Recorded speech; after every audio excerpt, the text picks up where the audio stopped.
Hello, this is Carol Porter, CMajor. Thank you so much for tuning in to today's show. I'm so happy to have you here. And yes, welcome. It's so awesome to be able to talk to you today and to go over some of the homework that we went over on today's broadcast. Were you able to? I hope so. Yourself a big cheer if you were.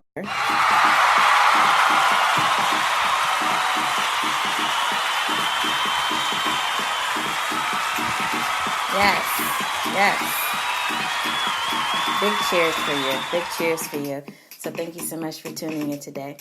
So we're going to keep today really upbeat because I have some shaking to do with you. That's right, I have my LP shakers with me, my little shakers. And if you've ever seen those, they are so cute. Mine are purple and they're beautiful. I just have a couple that I want to just share with you because you may be trying to practice your homework, especially if you were listening into today's broadcast, because I talked about some new time values. I talked about quavers and semiquavers. What are those? Eighth notes and 16th notes. So we're going to be shaking to those in a moment. But the big question of today, how did you do? School is in. School is in. Definitely school is in. So, my big question, did you do your homework?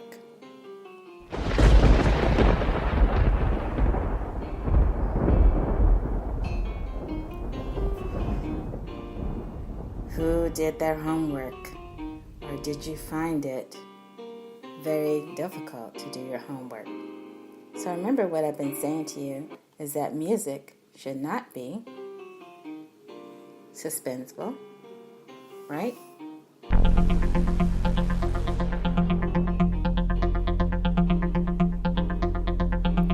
And hopefully you've been able to go to my website to get a picture of some of the resources that I've been posting. So yes, I've been taking pictures and I've been posting those on my website. So hopefully you had a chance to hear those and see those. Okay, let me just stop the music for a moment. So, today's show was about practicing. Hopefully you got something out of it. So what I'm going to do now is just follow it with you on the practice time assignment book that was mentioned on today's show. So here in the after show, we're talking about the practice time book that you can either purchase or email me to see how you can get a hold of the book or design one for yourself if you're not in a position to purchase one. But let me just go through that really quickly because the practice book, the assignment book, is specifically designed to optimize your lesson time and your practice time. So, the book that I have in front of me is supposed to be used with any level of this particular method that's mentioned. If you want to know the method that's mentioned, then just contact me. I'll be happy to share that with you. And what it does is it provides space for you to write down your assignments. So let's say if you had something to do in your lesson book that your teacher set aside for you. This is going to be good for that. If you had something to do in your performance book, then it's going to give you space to do that too. If you had something to do in your theory book, then you'll find this as well. If you had something to do in terms of technique, then you'll be able to write this in the space as well in your assignment book. And at the top of the page is going to give you a space for a teacher message and also a postcard to write any encouraging words to yourself or write down the encouraging words that you received from your teacher. So that's basically the design. Okay, so what I want to do now is just pause and go into the book itself.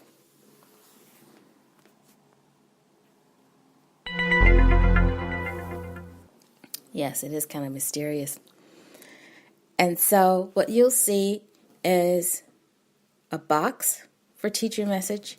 Then you see another box where it has Dear Teacher written inside. And then underneath that, you have the days of the week that are outlined.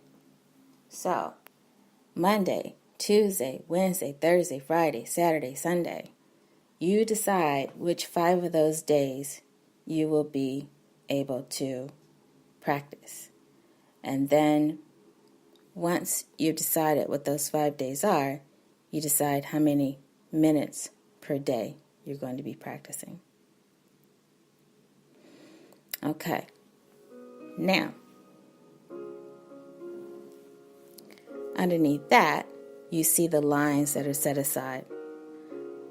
So that's where I was talking about technique book, scales, lesson book, performance book, other books and solos, and then you have a section that's set aside for theory book and theory notes. So speaking of theory, let's go over there real quick. Yes, because theory is dramatic. So, I talked about in the broadcast today some new time values, quavers, and semiquavers. So, with my egg shaker, I'm going to try to demonstrate how you can practice this. So, it's 1, 2, 1, 2, and 1, 2. 1, 2, 1, 2, and 1, 2. And what's pictured is I'm seeing a 2/4 time signature. I'm seeing 2 quarter notes. I'm seeing a quarter note followed by 2 eighth notes. And I'm seeing a half note. Let me just turn down my music here for a moment. I'll turn it back up in a minute. And then for 3/4 time, let me see if I can do this real quickly. So, again, it's my LP shaker. It's not quite an egg shaker because it does have a handle on it. So, 1, 2, 3, 1, 2, and 3. 1 and 2 and 3, 1 and 2, 3. Okay, so hopefully you can follow that. And what's pictured is 3 quarter notes, followed by a quarter note, followed by an eighth note, followed by another eighth note, followed by a quarter note. Then you have 4 quarter notes, 4 eighth notes, followed by a quarter note. So it's eighth, eighth, half note. That's the end. So let me say that again. So remember your bar lines are dividing your notes into beats. So you have quarter, quarter, quarter, bar line. Quarter, 2 eighths, quarter. Then you have 4 eighth notes, followed by a quarter note, bar line. 2 eighth notes, followed by a half note. So each eighth note is written with its own flag. So just be aware of that too. Now, I did promise that I was going to practice with you. And what I wanted to do was practice online. I wanted to practice live on Facebook. And I had thought about posting this last week. I didn't really get a chance to. But what I want to do for the future is post either a full 2 hours of me practicing drawing time values, and now with the shakers, I can practice shaking time values with you live in real time. But I'm still trying to decide if I want to do it as a full continuous 2 hours live, or if I want to break that up into 4 half-hour sessions live online. So give me a little time to think about this. I may even just post it on my blog about what I intend to do and how I think I can help you the best. So if you have any feedback, on what you like to see me do, then feel free to get in contact with me. I'll be happy to hear from you. Okay, so let's go to another book, because I mentioned in the broadcast that sometimes when you decide to make music, you find that it's more difficult than when it first appeared. I brought up the point earlier today that sometimes you make music because you're trying to win the approval of someone. And I just want you to be clear about who it is that you're trying to impress. So what I'm going to do now is just read a little excerpt, because if you're following me on CMajor's classroom, on my postings over there, you'll know that I'm posting reading. But let me just read this. It says, "What is music?" And this is from the Learning a Musical Instrument book. And it says, "Music is harder to define than it first appears. We cannot see it, touch it, smell it, or taste it. We can liken it to natural sounds or the sound of an animal or human voice, but we perceive it differently from the way we perceive color, for example." So, if you have a chance to read that part of the reading, because it really is interesting, it talks to you about your mindset for making music and how music is sometimes referred to as an international language. So, before the time gets away, though, let me go ahead and do my student shout-outs for today.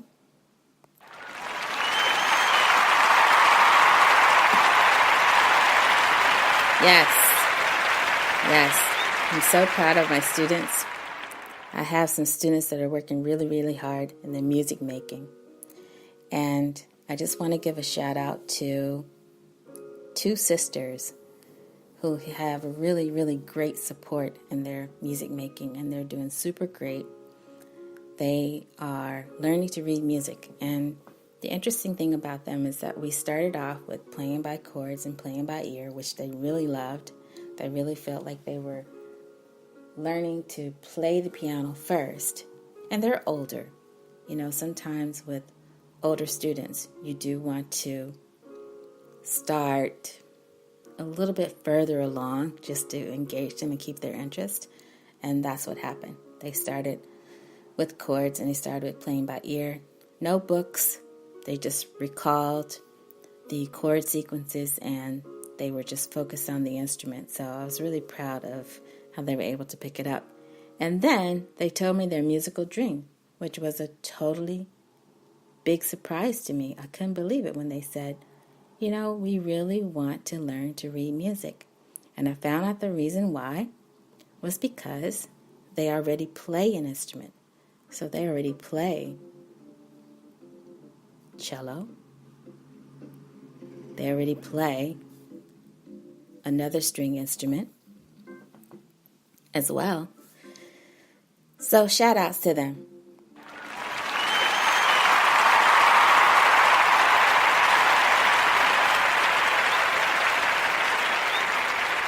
Keep up the good work. Now, I also want to give a cheer to one of my other students who is playing the piano as well as singing, as well as rapping, and he's doing such a great job.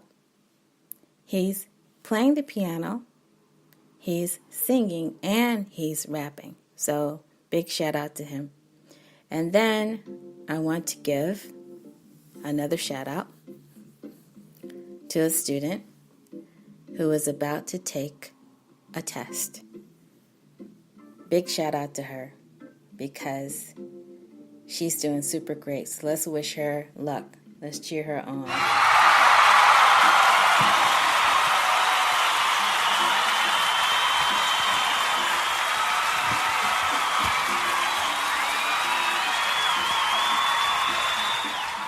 Thank you so much for tuning in today. I'll see you next time right here on the CMajor Show.